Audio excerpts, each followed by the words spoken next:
Sua habilidade de detectar mentiras tornou Lauren uma excelente oficial da lei. Apesar de ser assombrada por sua incapacidade de salvar aqueles que amava de um destino horrível há muitos anos, agora ela usa seu poderoso dom para defender os indefesos a qualquer custo. Mesmo que isso signifique se juntar a um assassino mortal, Kieran, para lutar contra o mal em um mundo enlouquecido. Este é a sinopse de Purple Racine, uma história genial. E a recomendação de hoje, já que eu queria há muito tempo falar sobre Purple Racine, só que simplesmente ninguém fala sobre isso no Brasil. Então eu vim fazer esse papel de mim mesma. Então, como ninguém faz, eu vou fazer porque eu gosto. Eu quero que mais pessoas conheçam, pra talvez ter uma fandom um pouquinho maiorzinha no Brasil, porque é muito ruim a fandom, entendeu? Uma história tão boa, tem uma fandom tão fraca. É uma história muito bonita, muito genial, o traço é lindo, tudo é lindo, é maravilhoso. Leiam, vocês vão amar. Então eu vou falar os elementos principais da história. Como diz a sinopse, a gente vai ter a Lauren Sinclair, que é a protagonista e policial da história. A gente vai ter o Kieran, que é o assassino de aluguel e o anti-herói da história. A gente vai ter a Kim Ladell, que é a amiga da protagonista. William Hawkes também é um dos policiais, que também é muito legal, e um dos trios dos principais. Teriam 4 protagonistas principais, mas são principais mesmo seria a Lauren e o Kieran. E também personagens marcantes, tipo o Lucas, Randall, a Belladonna e blá blá blá blá blá. Lendo você vai entender, e explicando aqui na história você vai entender porque eles são tão maravilhosos. Sobre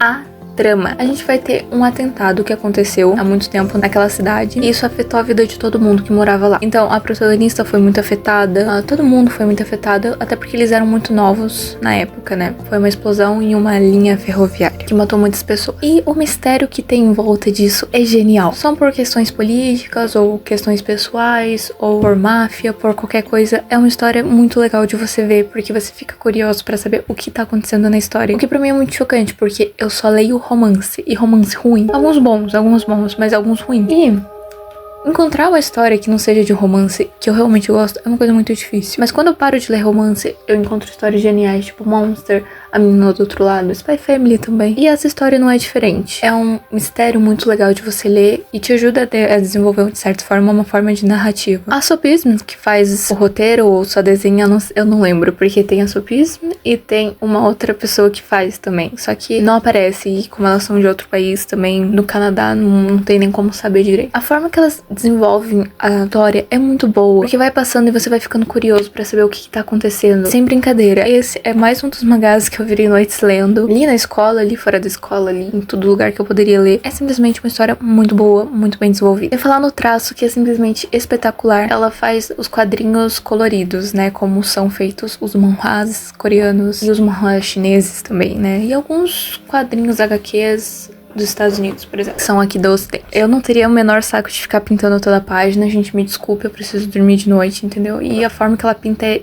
genial.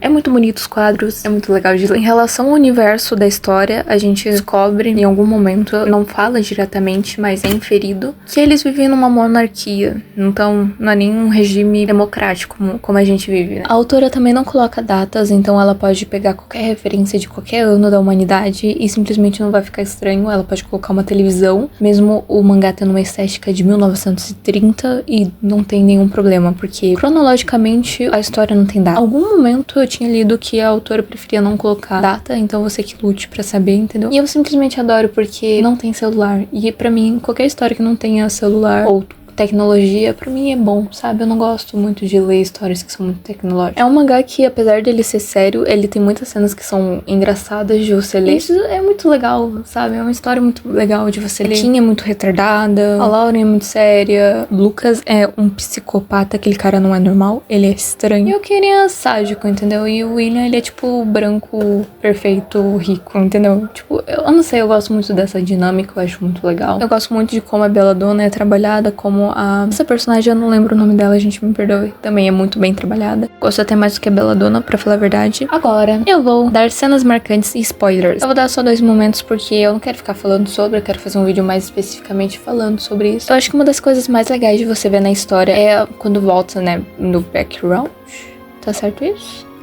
Quando volta no tempo, a gente vê a história da protagonista, da Lauren, com o amigo dela de infância. Uma das partes mais marcantes da história é quando a gente descobre o passado da Lauren e vê toda a questão do terrorismo que aconteceu. Porque aprofunda mais a história. E a gente descobre que aquele mundo, ele realmente tem uma história antes. Então, quando você relê o mangá, muita coisa que acontece no início, você descobre o que tá acontecendo. Não é só igual a maioria dos webtoons ou manhwas que você lê, que simplesmente que a autora não sabe o que fazer e ela acaba metendo só qualquer coisa na história e isso estraga totalmente a dinâmica. Quando você chega em alguns episódios importantes da história, você descobre o que tá acontecendo. E como eu falei, essa é uma das cenas mais importantes porque ela é uma das peças mais importantes desse quebra-cabeça que é Purple Hyacinth. E você se pergunta, por que fizeram isso? Por que fizeram atentado?